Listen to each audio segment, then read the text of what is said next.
Hi everybody, welcome back. I said in my last video that I still haven't posted yet, and maybe I won't, I don't know, that I definitely needed to make a change regarding videos, because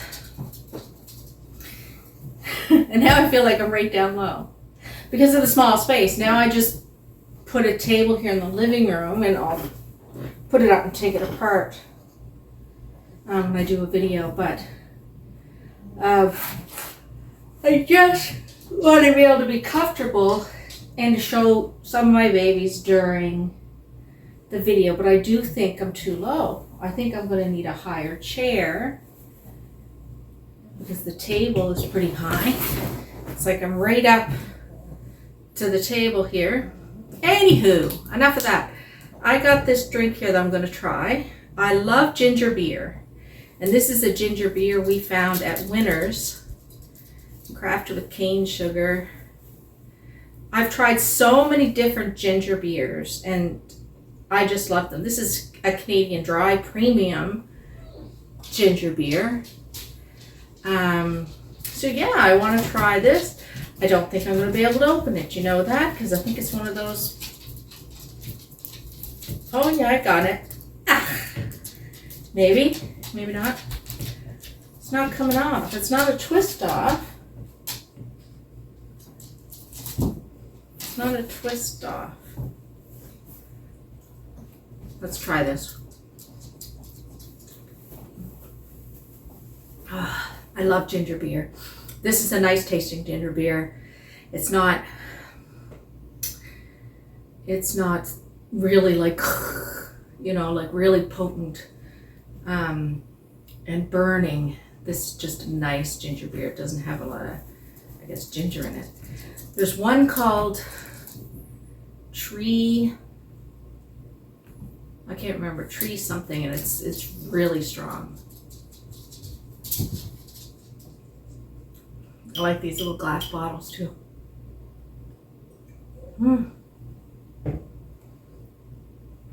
Anyway, I'm gonna set this back here.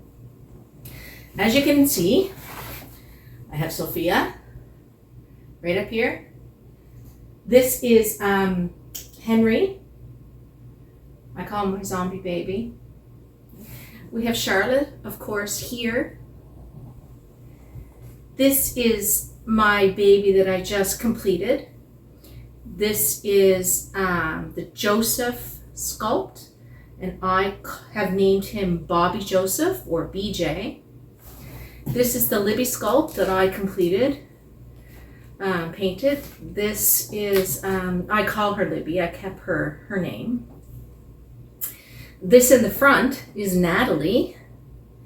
Natalie and also Sophia are both, Natalie and Sophia are both from the Showcase store.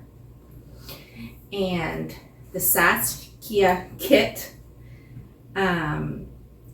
is from Amazon. It has Humai on her. So she's a replica doll, Saskia. I'll tell you her name in a minute. And Henry is actually a kit that was a Victoria kit by Sheila somebody. I didn't paint him.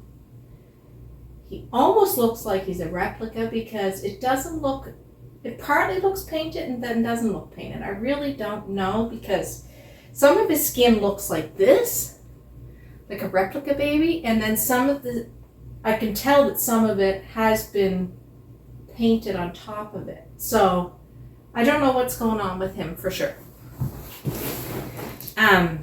So in one of my videos, I want to thank everybody because I really appreciated all the suggestions for names for my Saskia baby that I got at the flea market.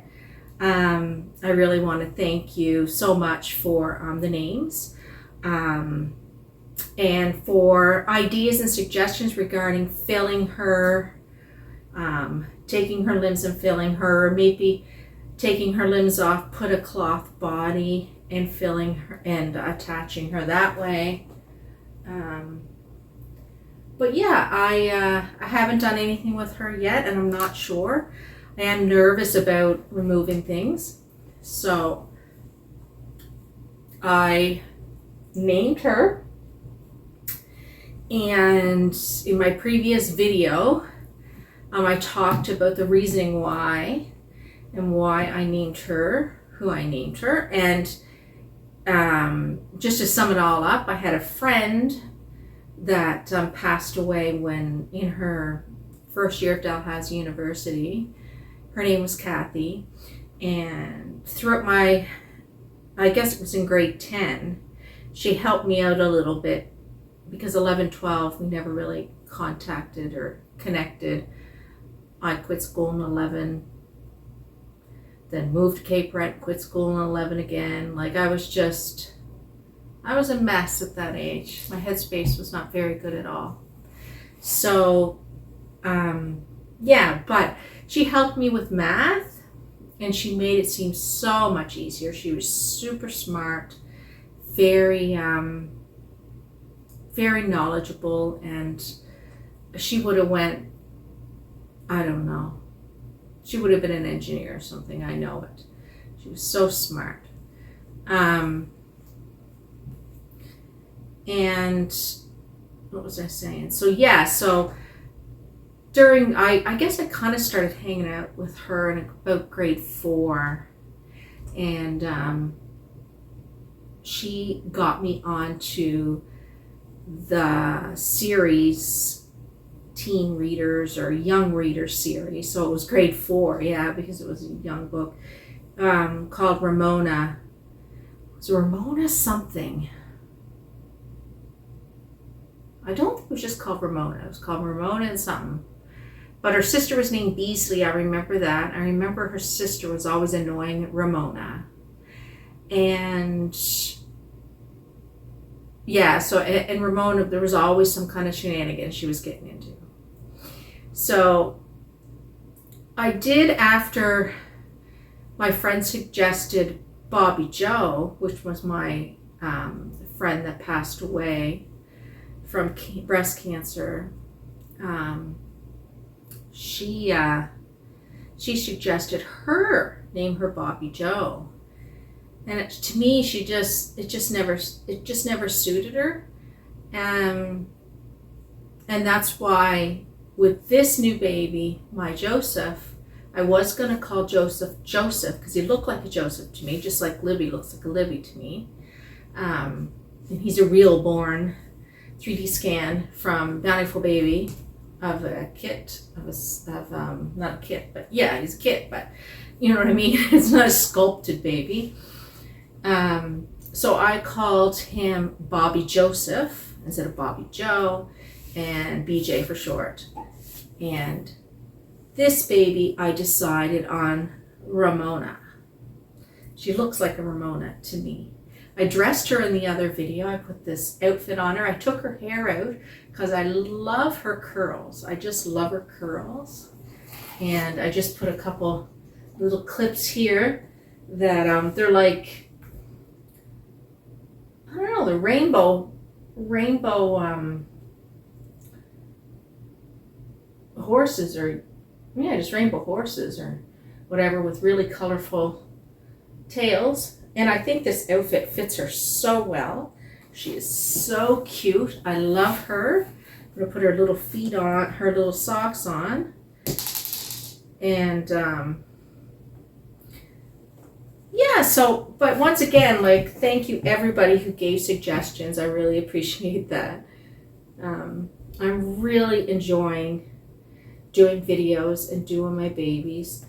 I would like to see in the future a space where I have set up that I can do videos, that looks good, that the lighting is good and everything is good. That's my goal in the future.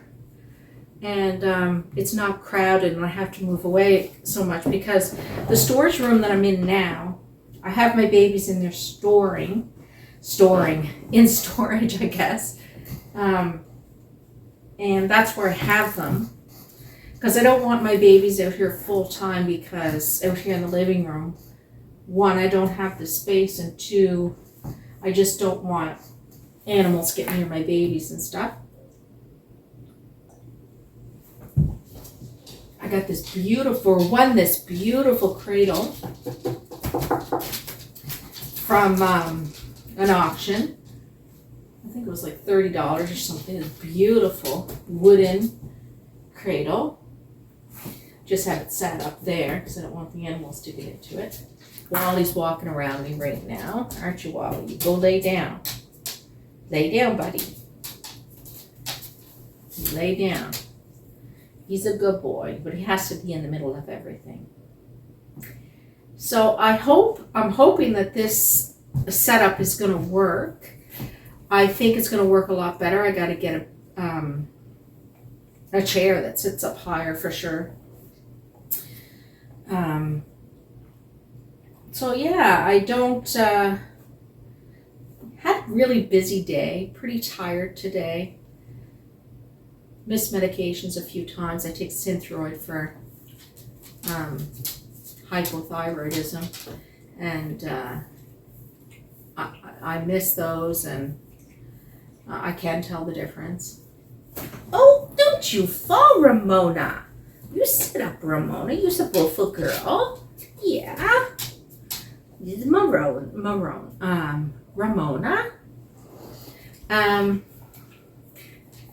And the evolution of, I think I talked about that in the other video, the evolution of my baby, my YouTube channel, has changed a lot. But I still think I'm going to talk about some mental health things every once in a while. I'll bring that up. I hope everybody's mental health is good.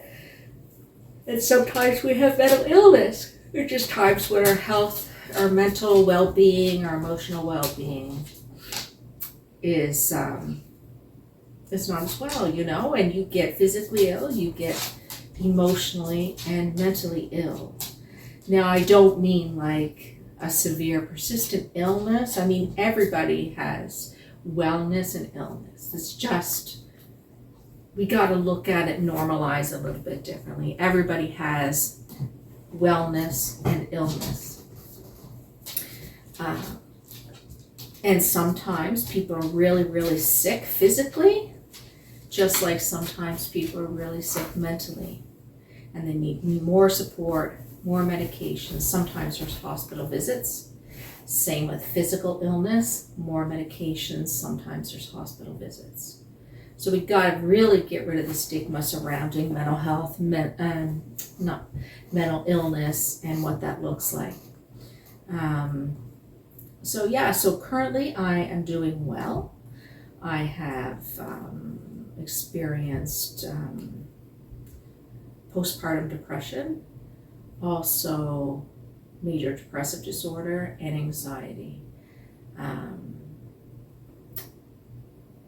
And it basically dictated most of my life until I became older. I really didn't understand it. Even when the medications, I started taking the medications, I really didn't understand it. Stress makes it worse, and I continued to put myself in stressful situations that made it worse. And it wasn't until I started to work in the field, the mental health field, and studied mental health and experienced it firsthand with myself, a parent and a partner, that I understood the importance of keeping stress down to a minimum and to make those choices that you need to make to place yourself in a more relaxed, less stressful environment. You know, you have to make those choices. You can make those choices. You can make a change.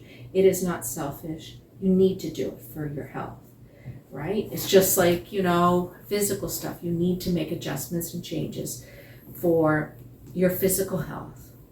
Sometimes, I think a lot of the time, we have this mindset that with mental health or illness, when we're not well, that we just gotta, you know, I don't know what the word I'm looking for is, just push through, you know, keep going.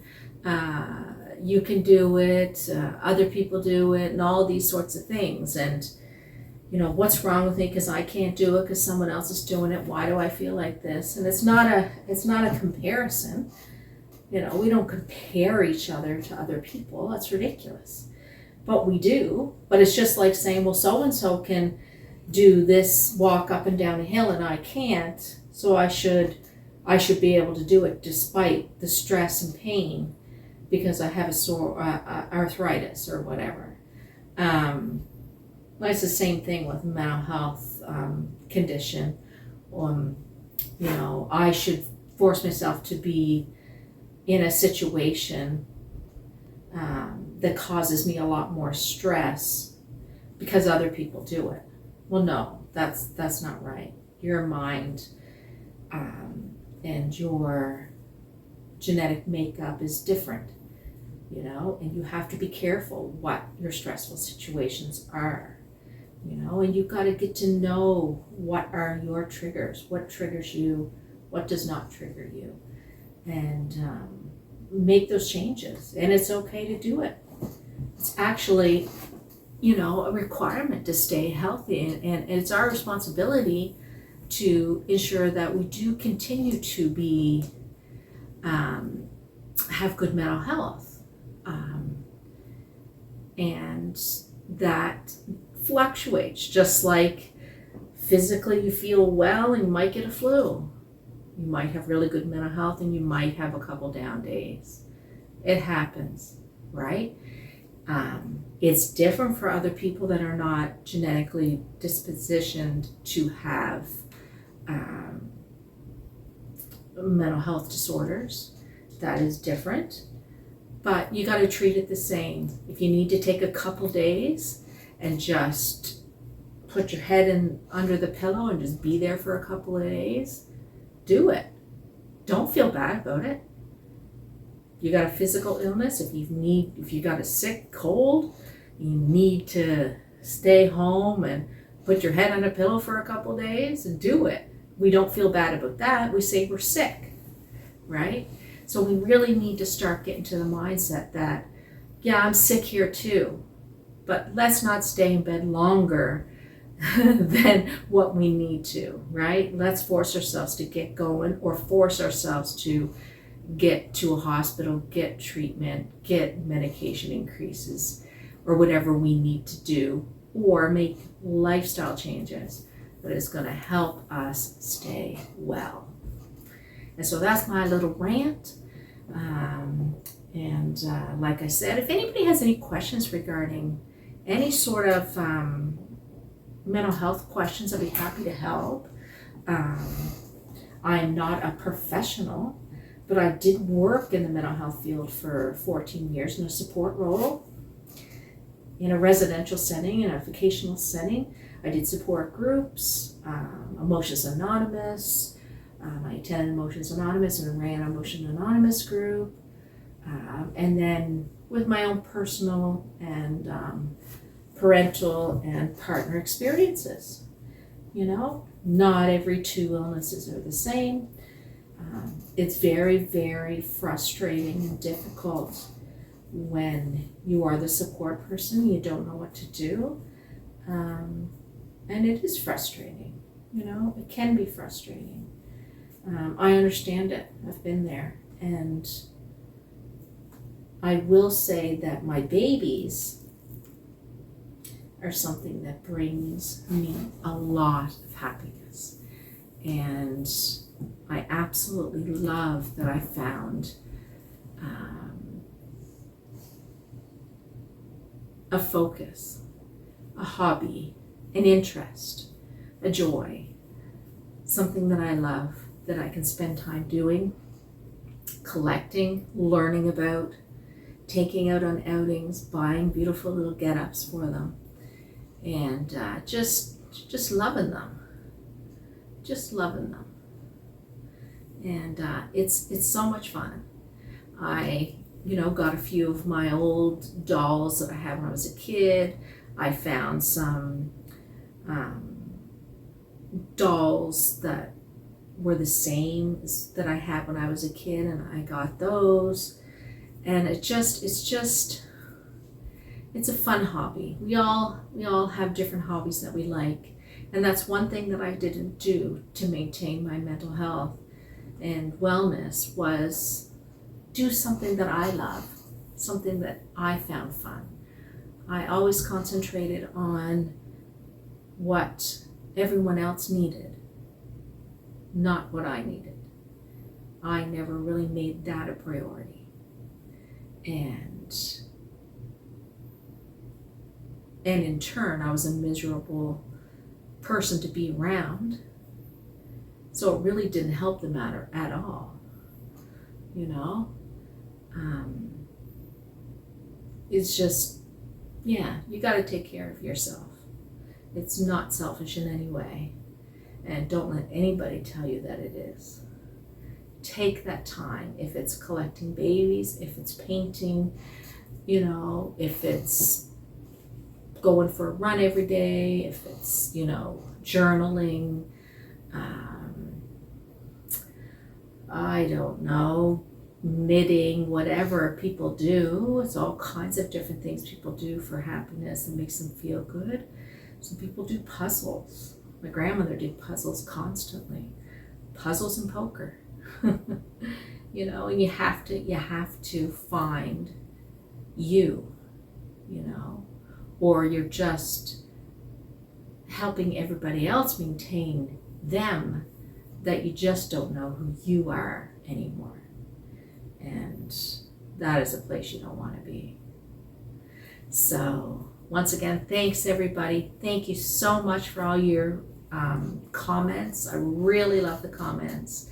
Suggestions, thank you so much for the names and the help regarding what type of babies I have, and yeah, and just kind words, really kind comments. I know there's a few out there that make comments, and we all have them underneath our video sometimes, and I just, you know what, I just don't have the time to actually make it any more than a second of my day, because the second I take is the second I take to delete, and I'll just continue to do that. I'm not going to feed that ridiculousness. I'm not going to respond to that ridiculousness, and unfortunately the individuals that do that have a real problem with themselves, inside themselves, and that they have to jump on other people's videos and just say silly, stupid, demeaning, painful things to people. And they're the ones in deep pain. They're the ones that need to find some happiness, you know? They need to find that. And some people do feel more by trying to make people inferior, they feel more above, better. And, you know, that started since we were kids in a playground, you know, people bullying others because it makes them feel better. And it's really, I mean, I'm not going to get into it a whole lot, because it's just, I know there's been a lot of conversations about it, and I've watched a lot of videos, and I feel so bad for people that have endured this ridiculousness and this harsh words and these ridiculous things that people have said. I've just had little minor things, but yeah, I just delete them. I don't even, whatever. And that's what you got to do. You know, you just, whatever, you know, because, and just, these people are the people that really, it's really sad that they have to do that to feel better about themselves, to put someone else down, or to try to tell people how to live their life. And you're going to find that in your everyday life. You know, people you meet, you know who they are out there. It's not just on social media and YouTube and videos and whatever other social platforms you're on. Just people at your workplace. You're going to find this at your workplace. They're the gossipers. They're the ones that talk about everybody behind their backs. The ones that need to do this. I mean, I never fed into that stuff. You know, when I was working, if I walked into a conversation and then people were all quiet and then they would start talking again about whoever, I would just walk out of the conversation. This is not the kind of conversation I want to be part of. You know, so, and that's the best way to handle it. Just delete. Anyway, I'm going to finish my ginger beer, and I wish you guys a wonderful night. Tomorrow I'm going to try another video here. Hopefully the light from that big window is going to come in, and it's going to be beautiful lighting. I'm going to have a different higher seat at that point. And it'll be a pain in the ass moving the babies back and forth, but that's what I'll do. I'll do what I need to do. Thanks, everybody. Bye.